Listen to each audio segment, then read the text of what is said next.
우리 같이 하나님 말씀 보겠습니다. 신명기 6장 4절부터 9절까지 말씀입니다. 구약성경 신명기 6장 4절부터 9절까지 말씀입니다. 우리 같이 한 목소리로 하나님 앞에 말씀을 봉독하겠습니다. 자, 같이 읽겠습니다. 시작. 이스라엘아 들으라. 우리 하나님 여호와는 오직 유일한 여호와시니 너는 마음을 다하고 뜻을 다하고 힘을 다하여 내 하나님 여호와를 사랑하라. 오늘 내가 내게 명하는 이 말씀을 너는 마음에 새기고 내 자녀에게 부지런히 가르치며 집에 앉았을 때에든지 길을 갈 때에든지 누워 있을 때에든지 일어날 때에든지 이 말씀을 강론할 것이며 너는 또 그것을 내 손목에 매어 기호를 삼으며 내 미간에 붙여 표로 삼고 또 내 집 문설주와 바깥문에 기록할지니라. 아멘. 오늘 복음을 가르치는 교회라는 제목으로 말씀을 나누려고 합니다. 이렇게 만나 뵙게 돼서 참 반갑고요. 또 초청해 주셔서 감사합니다. 어떤 말씀을 나눌까 기도하다가 우리 이현우 목사님 오시고 김상곤 목사님 오시고 전신웅 목사님 설교를 제가 그 수영록교회 1년차, 2년차 때 목사님 같이 있었거든요. 그때 참 들었던 말씀이 제 귀에 아직도 생생한 말씀들이 있어서 참 부담이 됐는데 이게 어떻게 해야 되나 그랬었습니다. 그러다가 하나님께서 이 복음 교육이라는 마음을 주셨어요. 복음을 가르치는 교회. 이 복음 교육이라는 건 두 가지 단어를 봐야 합니다. 첫 번째는 복음이고요. 두 번째는 교육이죠. 복음이 무엇인가? 그리고 그 복음을 어떻게 가르쳐야 할 것인가? 첫 번째부터 한번 볼까요? 복음이 무엇입니까? 여기 계신 분들 복음을 다 잘 아시죠? 그 복음을 들었고 믿고 계시죠? 사실 복음의 광채는 다양합니다. 뭐 한두 가지로 설명할 수가 없어요. 하지만 그 핵심은 한 가지입니다. 바로 사랑이죠. 하나님이 나를 사랑하신다는 그 소식. 나의 모습, 나의 죄, 나의 과거 다 상관없이 나의 지금 어떠함 상관없이 주님 나를 사랑하신다는 그 말씀이 복음이죠. 그 사랑에는 우리의 공로가 없다는 것이 복음입니다. 내가 무엇을 해서 받는 그런 사랑이 아니죠. 사랑의 근원은 하나님이고 하나님이 작정하셨기에 우리를 사랑하셨다는 것. 그게 바로 복음입니다. 이해할 수 없는 그 사랑. 이 복음을 어떤 말로 설명할까, 어떤 성경 구절로 설명할까 고민하다가 저에게 참 이 복음이 새롭게 다가왔던 본문이 있습니다. 바로 요한복음 8장 가늠하다 잡혀온 여인 이야기예요. 여러분 다들 잘 알고 계시는 내용이죠. 예수님이 성전에서 백성들을 가르치고 계십니다. 그때 저쪽에서 웅성대는 소리가 들려요. 서기관과 바리새인들이 음행 중에 잡힌 여자를 끌고 오는 소리입니다. 예수님을 시험하기 위해 여인을 데리고 오죠. 이 장면을 한번 상상해 볼까요? 성난 남자들 사이에 한 여인이 끌려옵니다. 간음하다가 현장에서 잡혀왔다고 했어요. 그러면 어떤 모습이었을까요? 자, 이제 잡아갈 테니까 옷 좀 입으세요 뭐 이랬을까요? 아닐 거예요. 그냥 머리채를 잡혀 질질질 끌려서 그 자리로 왔을 겁니다. 옷을 입을 시간도 없었을 것이고 그렇게 끌려오는 사람들 사이에 수치심을 느끼고 이제는 율법에 따라 돌에 맞아 죽을 수 있다는 두려움이 이 여인을 사로잡고 있었을 거예요. 수많은 사람들 앞에 놓입니다. 그리고 그 안에서 엄청난 수치심을 느끼죠. 나중에 예수님이 십자가를 지기 위해 벌거벗겨졌던 것이 어쩌면 이 여인을 위한 수치를 대신한 것이 아닐까 하는 생각이 들 정도로 너무 참혹한 장면이죠. 같이 음행한 남자는 보이지도 않습니다. 배신감도 있었을 거예요. 억울함도 있었을 겁니다. 그런데도 반항할 힘이 없는 존재, 그냥 죽음을 기다릴 수밖에 없는, 돌에 맞아 고통스러운 죽음을 당해야 하는 존재가 바로 이 여인이었어요. 사람들은 정의감에 돌을 집어 들었을 것이고 죽음의 공포가 여인을 감싸기 시작했을 겁니다. 성경이 말하는 이 여인은 사실 인간의 민낯을 보여줍니다. 우리가 이 여인과 같은 존재였죠. 사탄의 정죄 속에 두려워하고 죽을 수밖에 없는 존재, 끔찍한 고통으로 아파하며 아무 반항할 힘 없이 죽을 수밖에 없던 그 존재가 인간이라는 거죠. 그때 예수님의 목소리가 들립니다. 너희 중에 죄 없는 자가 먼저 돌로 치라. 양심을 찌르는 한마디에 사람들은 한 명씩 한 명씩 돌을 놓고 돌아갑니다. 어른부터 시작해 아이까지 자리를 떠났다라고 기록하고 있죠. 그리고 마침내 예수님과 여인 둘만 남았습니다. 여러분, 예수님은 죄가 없죠. 죄 없는 자가 돌로 치라고 했으면 예수님이 이제 돌로 치면 되는 겁니다. 그래도 아무도 뭐라고 할 수 없는 상황이었습니다. 그런데 그 유일한 심판자가 이 여인을 용서해줘요. 그리고 용서가 넘어서 사랑해줍니다. 성경 9절에 보면 이렇게 말합니다. 나도 너를 정죄하지 아니하노니 다시는 죄를 범하지 말라. 이 말씀이 복음이죠. 여러분, 이 복음이 무엇입니까? 그냥 불쌍해서 인심 써줘서 용서하는 게 복음이 아니에요. 하나님이 우리를 용서하실 때 나는 다 가졌으니까 그래, 그 정도 죄는 용서해 줄게, 이런 용서가 아니에요. 하나님이 우리를 용서해 주셨다는 이 복음의 소식은 나를 용서하는 걸 넘어서 우리의 죄를 눈 감아주는 그 정도 수준이 아니라 우리를 기대하시는 거예요. 가서 다시는 죄를 짓지 말라. 이제는 새롭게 살 수 있다고 믿어주는 거죠. 그게 복음입니다. 복음은 죄인에 대한 용서를 넘어 죄인을 향한 사랑이에요. 여전히 기대하는 것. 이후에 이 여인은 어떻게 살았을까요? 다시는 죄를 안 지었을까요? 알 수 없어요. 성경에 기록하지 않습니다. 하지만 그 당시 사회의 문화나 이런 것들을 고려하면 또다시 범죄했을 가능성이 높아요. 하지만 예수님은 그 여인을 기대하셨어요. 어쩌면 바보처럼 속아주신 건지도 모릅니다. 그 사랑이 복음이죠.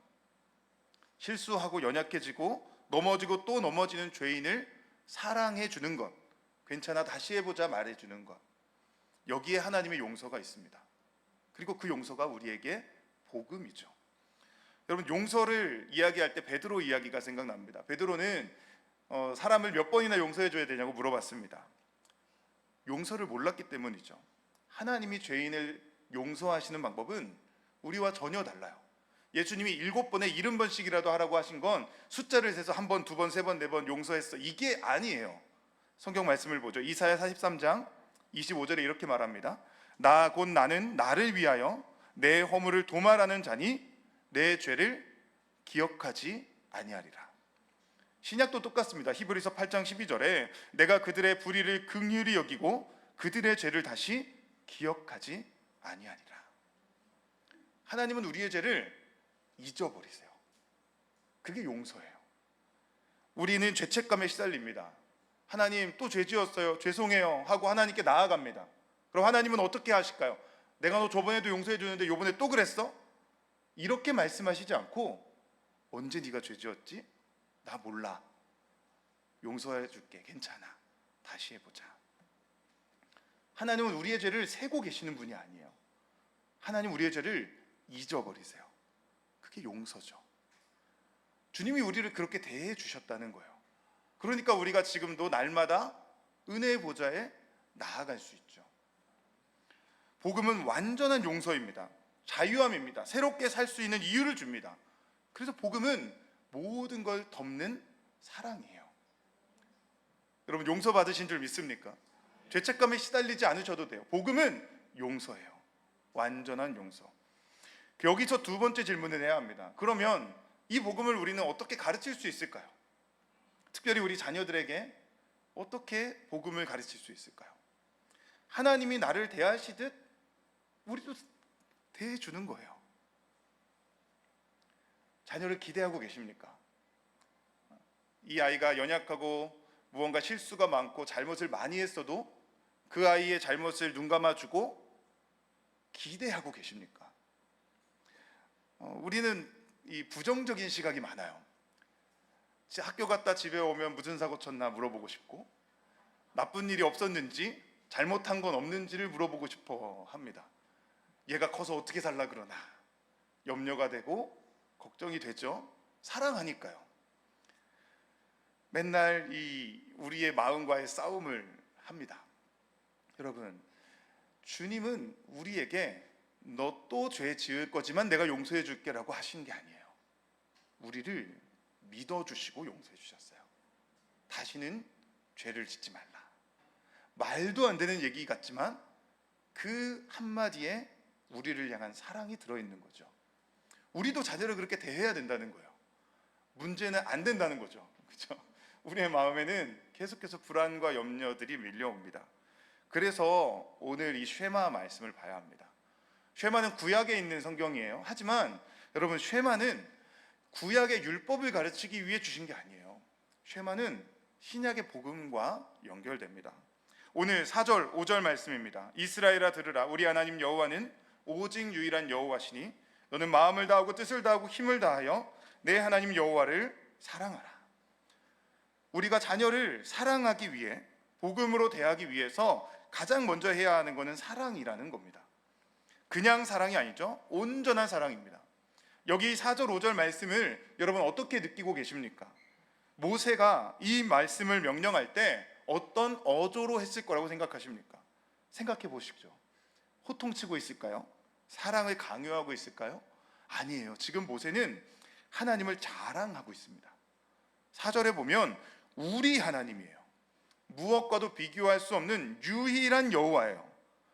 모세는 이 하나님을 만났고 그 하나님을 경험했기 때문에 그 하나님을 지금 자랑하고 있는 거예요. 우리가 사랑하기에 마땅한 분이시다. 우리에게 찬양을 받기 마땅한 분이시다. 나는 그 하나님을 사랑한다라고 이야기하고 있는 겁니다. 그리고 너희도 그렇게 사랑하라고 권면하고 있는 거죠. 하나님을 적당히 사랑하는 것이 아니라 마음을 다하고 뜻을 다하고 힘을 다하여 하나님을 사랑하라고 호통치는 게 아니라 사랑으로 권면하고 있는 거죠. 기쁨의 선포입니다. 억지의 강요가 아니라 마음속 깊은 곳에서부터 올라오는 사랑의 선포예요. 하나님 너무 좋으신 분이에요. 하나님 나를 너무나 사랑하셨어요. 하나님 여러분 너무나 사랑하세요. 여러분도 하나님 사랑하셨으면 좋겠어요. 그런 말이죠. 여기에 이 쉐마의 핵심이 있습니다. 여러분, 쉐마는 사랑의 관계에 대한 명령이에요. 쉐마는 하나님과 인간의 관계, 인간과 인간의 관계에 대한 명령입니다. 이 쉐마를 오해하면 안 됩니다. 최근에는 특정한 교육 방법론을 쉐마에다 대입하는 경우가 많습니다. 여러분, 그건 쉐마를 오해하는 거예요. 부모에게 부담을 주려고 내 자녀를 부지런히 가르치라, 언제든지 이렇게 맨날 가르쳐야 된다, 안 그러면 자녀가 잘못된다라고 말하는 게 쉐마의 정신이 아니에요. 쉐마는 사랑을 이야기하는 겁니다. 쉐마의 핵심은 사랑입니다. 하나님은 오직 사랑을 원하세요. 성경을 아무리 많이 읽어도, 사형리를 다 외우고 전도 폭발 1시간 동안 줄줄줄줄 해도 우리 안에 사랑이 없으면 아무것도 아니기 때문이죠. 여러분, 이건 매우 중요한 부분입니다. 복음은 종교 행위가 아니라 사랑이에요. 하나님이 우리에게 원하시는 건 자녀를 잘 교육하는 것, 교회를 열심히 섬기는 것, 위대한 일을 하는 것, 그런 것이 아니라 하나님을 사랑하는 거예요. 그 사랑을 지켜내는 게 인생이죠. 인생에 수많은 풍파가 있지만 그 풍파들 속에서도 여전히 하나님을 사랑하고 있는 것을 하나님 원하신다는 거죠. 그러려면 우리는 사랑을 알아야 합니다. 하나님의 사랑이 무엇인지를 알아야 누군가를 사랑해 줄 수 있죠. 우리 하나님 오직 유일한 여호와를 경험해야 합니다. 그러려면 이론이 아니라 경험이 필요해요. 경험. 사랑은 경험입니다. 사랑을 글로 배웠어요. 얼마나 답답한 얘기예요. 사랑은 글로 배울 수 없어요. 말로, 책으로 배울 수 없어요. 사랑은 경험해야 합니다. 왜 그럴까요? 사랑은 고정된 지식이 아니기 때문입니다. 사랑은 동사예요. 움직이는 겁니다. 색채가 다양합니다. 물론 다른 사람을 사랑하라는 그런 움직이라는 얘기가 아니에요. 똑같은 사람을 사랑하지만 시시때때로 사랑은 변해야 합니다. 어떤 상황, 어떤 모습, 어떤 분위기에 따라서 사랑하는 사람의 태도가 달라져야 되는 거죠. 언제나 똑같은 모습으로만 사랑할 수 없어요. 분위기를 보며 상호작용을 해야 합니다. 결혼할 때도 그렇죠. 처음에는 뜨거운 사랑으로 결혼을 해요. 근데 20년이 지나도 뜨거우면 조금 이상할 수 있는 거예요. 처음에는 뜨거운 사랑이지만 나중엔 편안한 사랑으로 변해야 되는 거예요. 사랑은 변하는 겁니다. 움직이는 거예요. 그래서 사랑은 어렵죠. 사랑은 어려워요. 배우기 어려워요. 그래서 우리의 인생에 긴 여정이 있는 겁니다. 그 여정 속에 깨지고 부딪히며 사랑을 배워가는 거죠. 하나님이 누구신지를 알아가고 그 하나님 사랑이 무엇인지를 일평생 죽는 날까지 경험하는 거죠. 그게 우리 삶의 목표예요. 하나님은 그래서 우리에게 사랑을 보여주셨습니다. 독생자를 보내주셔서 사랑이 무엇인지를 우리에게 눈으로 보고 만지고 들을 수 있게 하셨어요. 그 경험이 우리에게 있어야 합니다. 아까 우리 찬양할 때 여러분은 느끼셨는지 모르지만 저는 임재하심이 느껴지는 거예요. 하나님이 이곳 가운데 있구나. 하나님이 예수인 교회를 참 사랑하시는구나 라는 걸 느꼈어요. 예배에 와서 찬양을 하고 하나님을 예배할 때 그 주님이 나를 얼마나 사랑하시는지, 하나님이 공동체를 허락하셔서 나에게 만나기 원하신다는 그 사랑이 얼마나 큰지 계속 경험하셔야 되는 거죠. 사랑은 경험이에요. 경험. 그리고 그 사랑을 마음에 가득히 채워서 자녀에게, 이웃에게 사랑이 흘러 넘치게 해야 하는 것이 우리의 역할입니다. 복음을 가르치는 방법은 그래서 사랑을 경험하고 사랑을 보여주는 것이에요. 여기에는 오랜 시간이 필요합니다. 여러분, 사랑은 한 번에 쏟아 부어줄 수 없어요.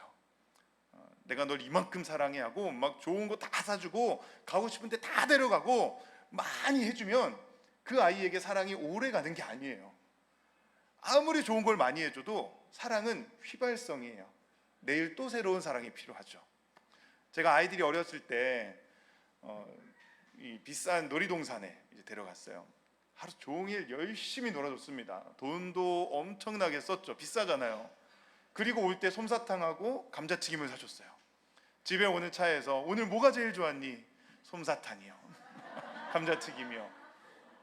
그리고 내일은 어제의 사랑은 없어지는 거예요. 또 새롭게 사랑해줘야 돼요. 그러니까 다 필요 없는 겁니다. 솜사탕만 사주면 돼요. 여러분, 사랑은 가랑비 젓듯 스며드는 거예요. 많은 걸 한 번에 해준다고 사랑을 느끼는 게 아니죠. 하루, 이틀, 3일 그 작은 사랑이 쌓이고 쌓여서 어느 날 임계점을 넘었을 때 아이가 철이 드는 거예요. 아, 내가 사랑받고 컸구나. 여러분, 사랑은 그래서 오랜 시간이 필요합니다. 아이를 키울 때 말도 못하는 아이에게 어르고 달래며 먹이고 입히고 재우고 했던 그 시간들이 아이에게 스며들어가는 거죠. 분유값, 기저귀값 아끼지 않고 예쁜 옷, 좋은 거 사주고 입혀주고 먹여주는 그 사랑. 나중에 애들이 엄마 아빠가 나한테 뭘 해줬는데 라고 말할 때 막 부글부글 끓어오르지만 그럼에도 그 아이에게 끝까지 사랑해 주는 것이 쌓이고 쌓여서 이 아이가 사랑을 배우게 되는 거죠. 그렇게 아이의 내면에 사랑을 채우는 게 자녀 양육입니다. 채우고 채우는 것.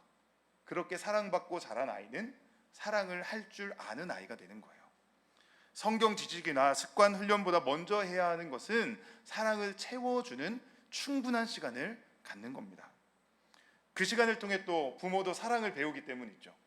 아이를 끌어안고 사랑하다 보면 왕자와 공주로 살아가던 이기적인 부부가 이제는 조금씩 연단되어져 가는 거죠. 원수를 사랑하라는 말씀이 얼마나 어려운지를 결혼을 통해, 자녀 양육을 통해 느끼는 겁니다. 여러분, 특별히 결혼은 사랑을 배우기 위한 특별 훈련입니다.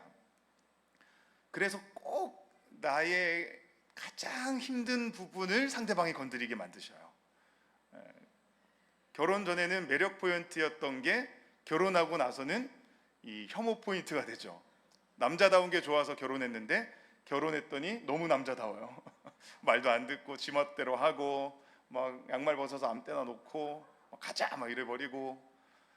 근데 그게 결혼이라는 거죠.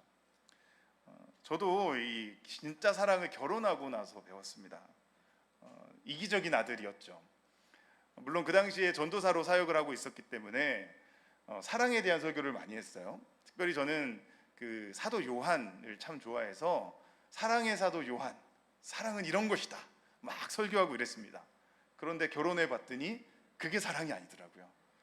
내가 원하는 걸 해주는 게 사랑이 아니더라고요. 내가 이 정도 해줬으니까 나는 좋은 남편이야 라고 말하고 싶은 그 이기심이 있더라고요. 선물을 사줘도 갖고 싶은 걸 사줘야 되는데 내가 주고 싶은 걸 주는 거예요. 저는 그게 사랑인 줄 알았어요. 근데 그게 사랑이 아니더라고요. 사랑은 상대방이 원하는 걸 해주는 거죠. 상대방에게 진짜 필요한 걸 해주는 거죠. 그걸 결혼하고 느꼈습니다. 미국에 공부하러 가서 3년을 이제 삼식이로 살았잖아요.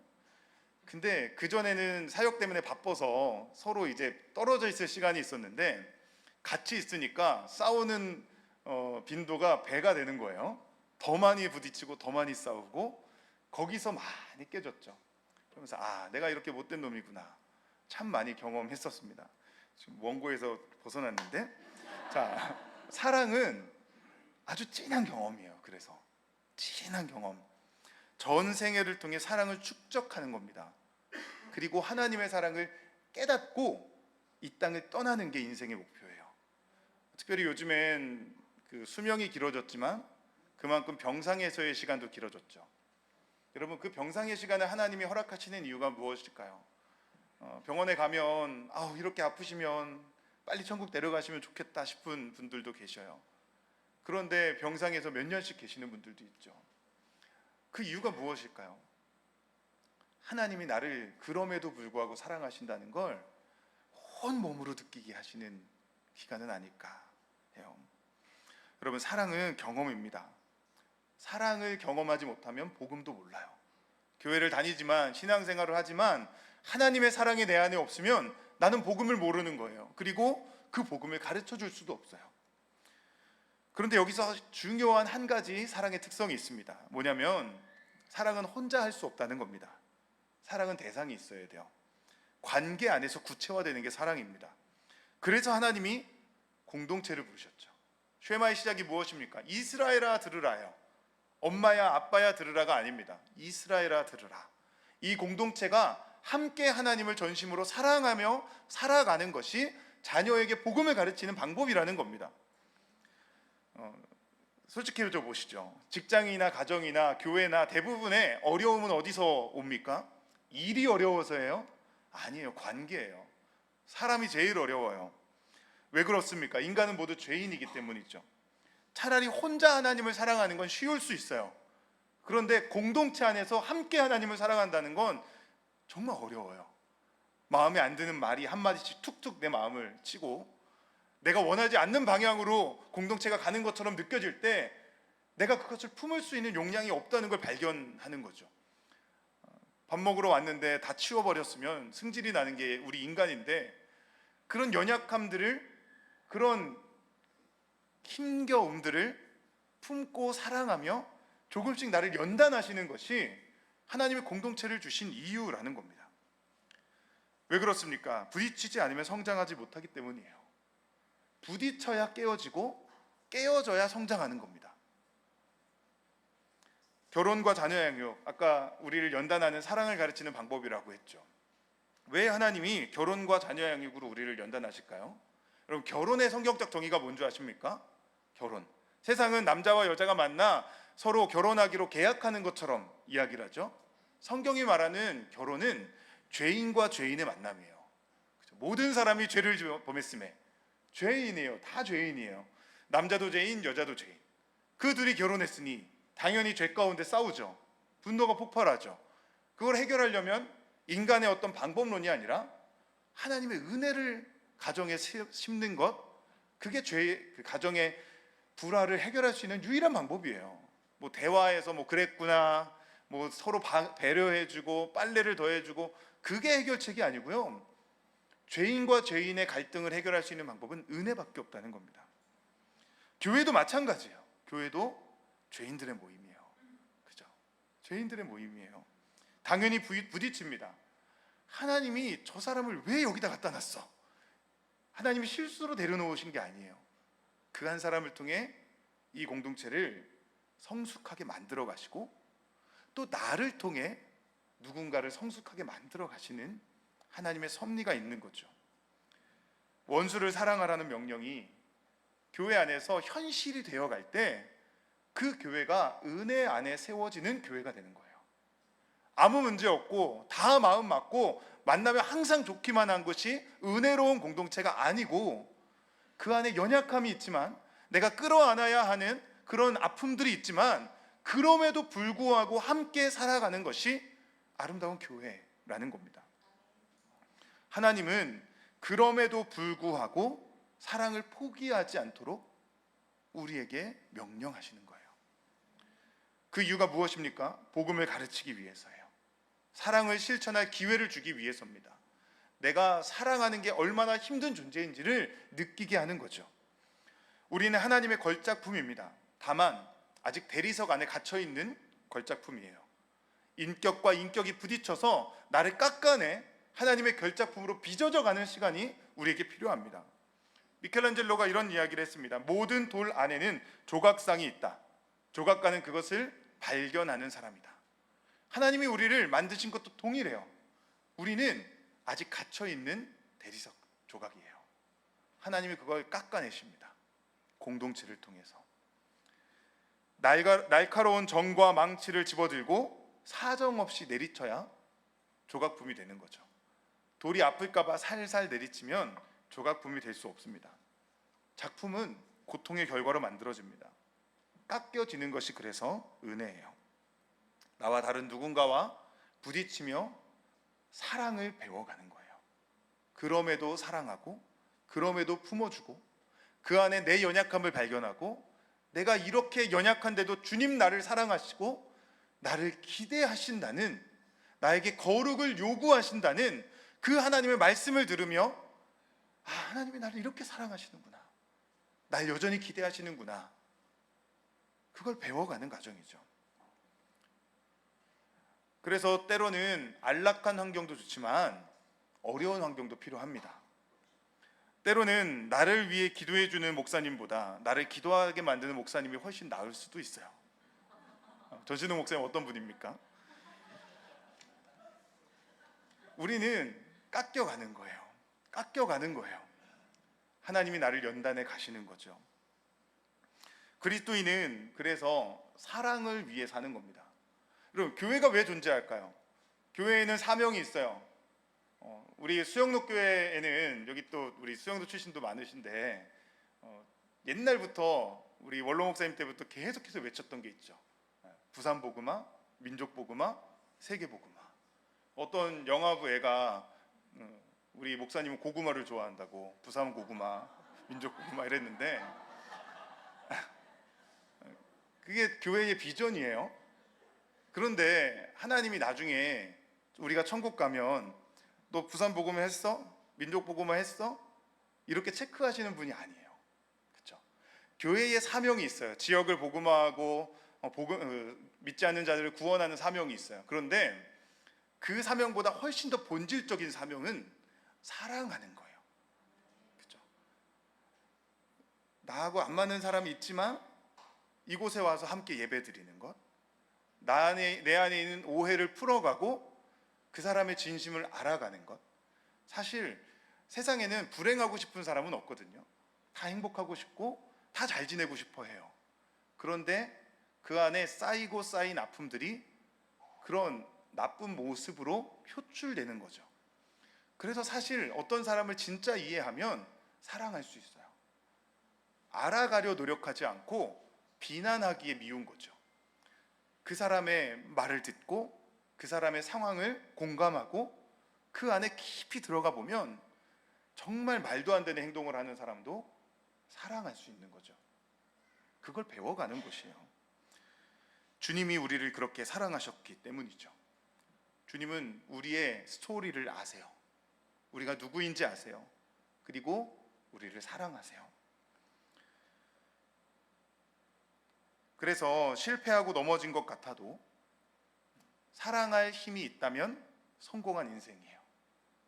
여러 가지 풍파들이 우리에게 찾아오죠.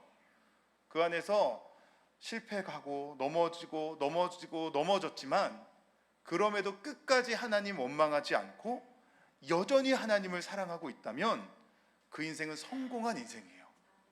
반면에 뭐 교회를 100개 세우고 세계 땅끝까지 가서 복음을 전했지만 하나님에 대한 사랑은 잊어버리고 나의 의가 가득해 있는 사람이라면 그 인생은 실패한 인생이죠. 교회도 똑같아요. 이 안에 사랑이 있다면 성공한 교회예요. 사랑이 없다면 하나님이 기뻐하지 않는 교회죠. 우리의 목적은, 우리 인생의 목적은 사랑입니다. 사랑. 복음을 가르치는 방법도 사랑입니다. 그 사랑이 내 안에 있어야 돼요. 그러려면 6절 말씀을 순종해야 되죠. 여러분 6절이 뭡니까? 오늘 내가 내게 명하는 이 말씀을 너는 마음에 새기고. 여러분 말씀이 뭐예요? 말씀은 하나님이 나를 사랑하신다는 그 복음의 메시지예요. 그 메시지를 날마다 마음에 새기는 거죠. 그래, 하나님이 나 사랑하시는구나. 맞아, 하나님 나 사랑하시는구나. 하나님이 이렇게 날 사랑하시는구나. 날마다 그 사랑을 마음에 새겨서 그 사랑으로 살아가라는 거예요. 그 사랑이 있어야 7절 말씀을 순종할 수 있는 거죠. 7절이 뭡니까? 너무 유명한 말씀이죠. 내 자녀에게 부지런히 가르치며 집에 앉았을 때에든지 길을 갈 때에든지 누워있을 때에든지 일어날 때에든지 이 말씀을 강론할 것이며. 아멘. 여러분 이 7절은 부모의 역할이에요. 그런데 이게 부모의 책임론을 말하는 게 아닙니다. 부모가 이렇게 해야 돼 라고 부모를 억누르기 위해서, 부담을 주기 위해서 주신 말씀이 아니에요. 7절을 좀 묵상해 보시죠. 두 가지 명령이 등장하죠. 첫 번째는 부지런히 가르침입니다. 여기서 강조되는 단어는 부지런히예요. 부지런히 반복하라는 거예요. 끊임없이 다시 하고 다시 하라는 겁니다. 그러려면 무엇이 중요합니까? 관계예요. 자녀와의 관계. 내 말을 자녀가 듣는 관계가 되어야 7절 말씀에 순종할 수 있어요. 앉아, 들어, 이런 관계가 아니에요. 자녀의 이야기를 들어주고 그 아이의 마음을 알아주는 것. 왜요? 사랑하니까. 관심을 가져주는 것. 내가 하고 싶은 말 10번 참고 아이의 말을 10번 들어줄 수 있는 것. 그게 이 말씀의 진짜 의미입니다. 억지로 앉혀놓고 교육하는 것으로 관계가 끊어진다면 우리는 부지런히 가르칠 수 없어요. 뒷부분에 강론하라 하는 말씀도 관계에 초점이 있습니다. 여러분 이 뒷부분에 있는 4가지 상황이 있죠. 이 상황에서 강조되는 건요, 때에든지라는 단어예요. 그게 제일 많이 나오죠. 왜 그럴까요? 삶의 다양한 순간에 부모가 자녀의 곁에 있어주라는 거예요. 집에 있을 때도 같이 있어주고, 일어날 때도 같이 있어주고, 누워있을 때, 길을 갈 때 부모가 옆에 함께 해주라는 거예요. 그리고 하나님이 어떤 분이신지를 간증해 주라는 이야기입니다. 아이를 막 이렇게 신앙으로 교육하려고 막 이렇게 닥달하라는 의미가 아니에요. 교육보다 관계가 먼저입니다. 사랑은 사랑의 관계를 통해서만 가르칠 수 있어요. 이걸 부모의 책임으로 해석하면 이 부담을 느낍니다. 그리고 방법론에 몰두하게 됩니다. 그러다 보면 율법적으로 자녀를 대하게 돼요. 여러분 율법이 뭡니까? 하라와 하지 말라의 규정들이죠. 그리고 그 규정들로 사람을 평가하는 거예요. 한국 교회 안에 이런 교육 방법이 너무나 많습니다. 우리가 그렇게 자라왔고 여러분 중에도 그렇게 하는 게 자연스러운 경우도 많아요. 그리고 사실 율법적으로 대할 때 반응이 즉각 오거든요. 당장 얘가 눈앞에서 신앙생활을 잘하는 것처럼 보이거든요. 하지만 그러다가 부모의 통제권을 벗어나면 아무도 책임질 수 없는 거죠. 하라와 하지 말라에 대한 강조. 물론 하라, 하지 말라 다 좋은 걸 얘기해요. 대표적으로 하라고 강조하는 게 뭐가 있을까요? 말씀 읽어라, 주일 예배 꼭 드려라, 예배 시간에 떠들지 마라, 헌금해라, 봉사해라. 다 해야 하는 거죠. 중요한 거예요. 하지만 이게 부모가 시켜서 하는 게 되면 율법이 돼요. 하고 싶어서 말씀을 읽으면 복음적인 것이지만 부모가 말씀을 몇 장 안 읽으면 밥을 안 준다고 하면 율법이 되는 거죠. 그런 율법적인 방법으로 복음을 가르칠 수 있을까요? 생각해 보셔야 돼요. 신앙이 좋은 사람들은 당연히 이런 걸 합니다. 하지만 이런 걸 해야 신앙이 좋은 건 아니에요. 구원받아 섬겨야지 섬기니까 구원받는 게 아니에요. 똑같습니다. 선호가 바뀌면 율법이 되는 겁니다. 하지 말라는 것도 당연히 나쁘니까 하지 말라 그러죠. 술, 담배 하지 말라 그러죠. 예배 시간에 졸지 말라, 부정적인 말을 하지 말라. 수많은 금지 사항이 우리의 교회 안에, 신앙생활 안에 있습니다. 맞는 말이죠. 당연한 거예요. 하지만 이게 금지가 되고 부모가 자녀에게 하는 순간 율법이 되는 거예요. 이 아이가 나쁜 말을 하지 않는 것이 하나님을 사랑해서가 아니라 엄마 아빠가 시켜서가 되는 거죠. 그러면 겉으로 보기엔 신앙적인 아이이고 말을 잘 듣는 아이일지 몰라도 그 아이의 내면에는 그렇게 행동하는 이유가 믿음이 아니라 엄마 아빠가 되는 거죠.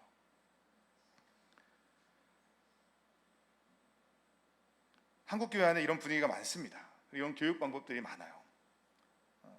주일날 찬양팀 아이들을 세우는데 체크를 하죠. 성경 몇 장 읽었어, 기도 몇 번 했어, 뭐 수요 예배 나왔어, 뭐 나왔어, 오케이, 넌 그럼 주일 예배 설 수 있어. 복음적인 교육일까요? 우리 고민해야 돼요. 우리는 자녀에 대해서 율법적인 태도를 가질 때가 많습니다. 하나하나 부모가 지도해야 된다고 생각할 때가 많아요. 일어나라, 밥 먹어라, 가방 챙겨라, 옷은 이걸 입어라, 머리가 그게 뭐냐, 씩씩하게 걸어라, 예배 시간에 조용히 해라, 헌금 꼭 해라, 말씀 받아 적어라. 주일 아침에 저희 집에서 애들한테 한 얘기들을 좀 적어봤어요. 여러분 어떠세요? 하루에도 수천 가지 잔소리를 하죠. 일거수일투족이 눈에 들어오고 마음에 안 드는 게 계속 눈에 띄고 이렇게 했으면 좋겠다, 저렇게 했으면 좋겠다, 계속해서 잔소리가 우리 입에서 끊어지지 않죠. 그게 율법이에요. 꼭 자녀에게만 그럴까요? 다른 성도들에게도 그렇죠.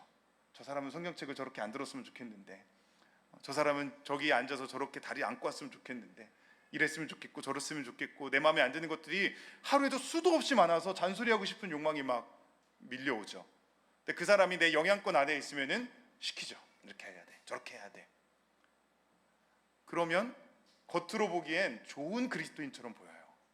하지만 그 사람이 그렇게 하는 이유가 복음이 아니라 율법 때문이라면 하나님에 대한 오해가 쌓이는 거죠. 자발성이 사라지면 복음도 사라집니다. 교회도 신앙도 부모가 시키는 대로 하게 되면 율법적인 자녀 양육이 되는 거예요. 여러분 그 결과가 무엇입니까? 율법적으로 신앙을 배우는 거예요.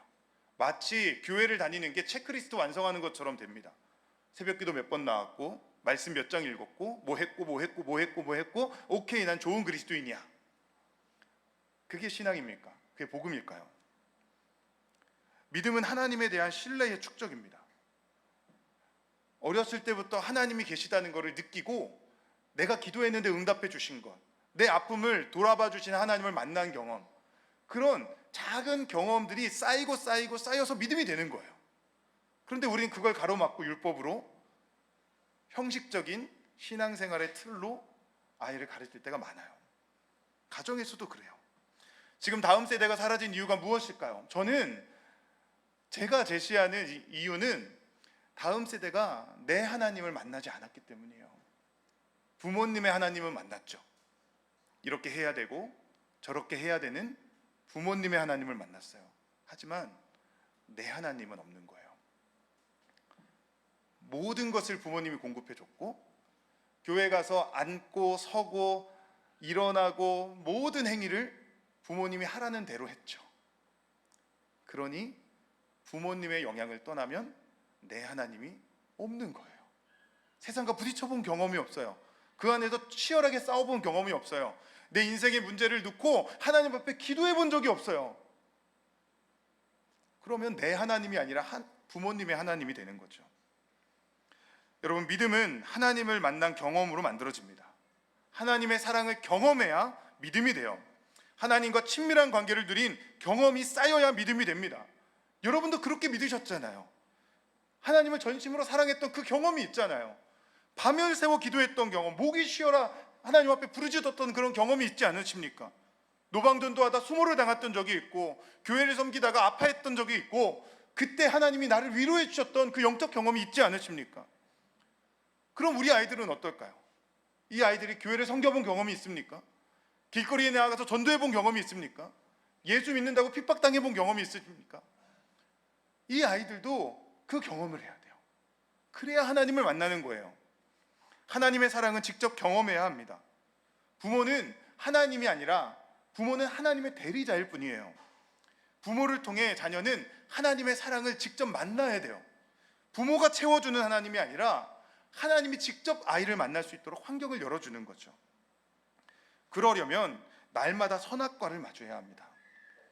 율법이 아닌 사랑 때문에 말과 행동을 삼가는 부모의 모습을 보여주고 그 모습을 따라가게 하는 거죠. 여러분, 에덴 동산에서 하나님은 아담과 하와에게 선악과를 주셨습니다. 왜 주셨을까요? 범죄할지 몰라서 주셨을까요? 아니에요. 주님은 그것을 통해 아담과 하와를 용서해 사랑을 보여주기 원하셨어요. 자기의 독생자를 내어주기까지 사랑하는 하나님의 사랑을 선악과를 통해 보여주기 원하셨어요. 그러면 복음을 가르치려면 우리도 자녀들에게 선악과를 내어줘야 돼요.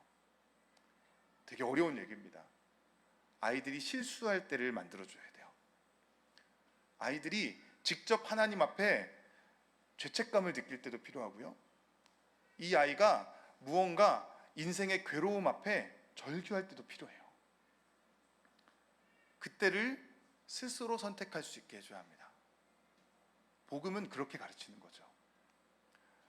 저희 큰애가 이제 5학년입니다. 얼마 전에 폭탄 선언을 했습니다. 아빠, 수요 예배 가기 싫어. 네가 목사 아들인데. 근데 가기 싫다는 거예요. 되게 힘들었어요. 아, 내가 얘를 어떻게 키웠지?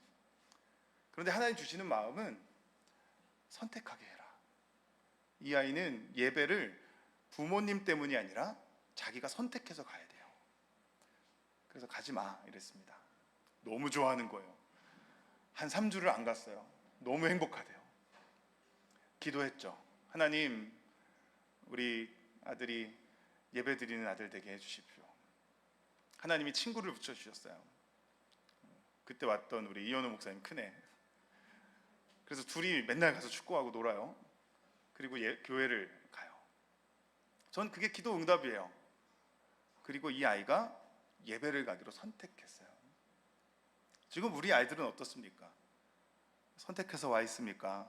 엄마가 오라 그래서 와 있습니까? 그럼 복음은 스스로의 결정이에요. 내가 예수를 믿기로 고백하는 거죠. 그러려면 때로는 어리석은 결정도 허락해 줘야 돼요. 실수도 허락해 줘야 돼요. 그때 그 아이를 어떻게 대하는지에 따라서 복음이 전해지거나 율법이 전해질 수 있습니다.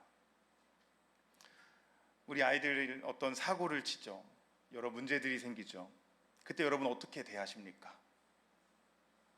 기준을 정해놓고 무조건 이렇게만 해야 된다고 하십니까? 아니면 그 실수를 사랑으로 품어주고 계십니까? 예수님은 가늠한 여인을 사랑해 주셨고 그 죄를 도말하시고 가서 다시는 죄 짓지 말라 하셨습니다. 우리는 어떻습니까? 복음을 경험하는 건 용서를 통해서입니다. 용서를 받는다는 건 실수를 했다는 의미예요. 우리의 아이들이 왜 실수합니까? 왜 사고를 칩니까? 용서받기 위해 사고를 칩니다. 사랑받기 위해 사고 치는 거예요. 그런데 그 사고 앞에 내 감정과 내 기준이 작동해 윽박지르고 아니면 율법적으로만 대하고 있다면 우리는 복음이 아니라 율법을 가르치는 건지도 몰라요. 복음은 용서로 배우는 거예요. 되게 어려운 부분입니다. 되게 어려운 부분이에요. 우리 자녀 때문에 고민하시는 분들 많죠. 지금 청년부 때까지 열심히 교회 생활했는데 떠나 있는 자녀도 있어요. 아이하고 신앙적인 부분 때문에 삶의 여러 가지 환경들 때문에 전쟁을 치르고 계신 분들도 있습니다. 어떻게 해야 할까요? 이 아이에게 그래도 교회 가야지. 너 이렇게 안 하면 벌 받아. 이렇게 무조건 해야 되는 거야. 그게 아이를 복음으로 대하는 태도일까요? 아니면 그럼에도 사랑해주고 탕자를 기다리던 아버지처럼 돌아올 아들을 기다리는 마음으로 하나님 앞에 서 있는, 그게 복음으로 대하는 것일까요? 말씀을 마치려고 합니다. 여러분, 우리는 복음을 받은 자예요. 복음으로 살았어요. 복음으로 여기까지 왔습니다. 그럼 그 복음을 다른 이들에게도 대해줘야 합니다.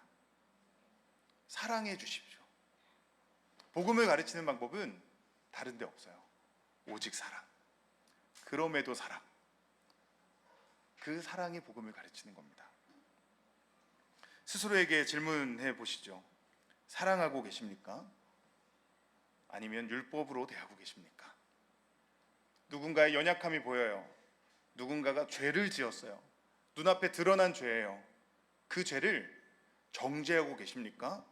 사랑하고 계십니까? 우리가 사랑이기를 원합니다. 쉐마는 복음을 가르치기 위해 주신 겁니다. 하나님을 사랑하고 그 사랑으로 동행하라는 명령이에요. 부모의 사명은 사랑에 있습니다. 오늘 이제 가정예배에 대한 얘기를 하셨는데 제가 여기까지 얘기를 했어요. 여러분, 가정예배는 뭡니까? 가정예배는 사랑하는 시간이에요. 우리가 많이 한국교회 안에 가정예배 이러면 이 잔소리 시간으로 많이 변질이 돼 있어요. 앉으면 한 주간 했던 그 잘못들을, 설교를 가장한, 기도를 가장한 잔소리를 막 쏟아놓는 시간으로. 아니에요. 가정예배는 예배 시간이에요. 예배, 하나님을 예배하는 시간. 저는 가정예배할 때 설교하지 말라 그래요. 서로 말씀 나눔도 하지 마시라 그래요. 그냥 감사 나눔만 시켜요. 찬양하고 말씀 뭐 한 장 정도 읽고 한 주간 감사했던 거, 오늘 감사한 거 나눠요. 그리고 거기에 대해서 평가하지 않아요. 너 그게 무슨 감사야? 뭐 이러지 않고 그냥 감사한 것만 나눠요. 그리고 같이 기도해요. 10분에서 15분 끝. 그 시간들이 쌓이면 예배하는 문화가 만들어지고요. 그 안에서 용납을 경험하고 용서를 경험하고 사랑을 경험한 아이들이 스스로 자신의 행동을 뉘우치고 돼지우리에서 아버지 집으로 돌아왔던 탕자처럼 그 사랑의 반응에 돌아오는 거죠. 그게 가정예배를 드리는 이유입니다. 그래서 교회는 작은 가정들이 모인 곳이고요. 가정은 예배하는 교회 같은 곳이 되어야 하는 거죠. 여러분의 가정 안에 그 사랑을 심으시길 원합니다. 우리의 의지로는 안 돼요. 우리의 의지로는 안 돼요. 하나님의 사랑을 받아야 돼요. 그래서 예배해야 합니다. 가정 안에, 교회 안에 주님을 향한 그 예배를 채우시기를 소망합니다. 우리 같이 찬양하고 좀 기도했으면 좋겠는데요. 여러분, 복음은 경험입니다. 사랑은 경험이에요. 함께하는 경험.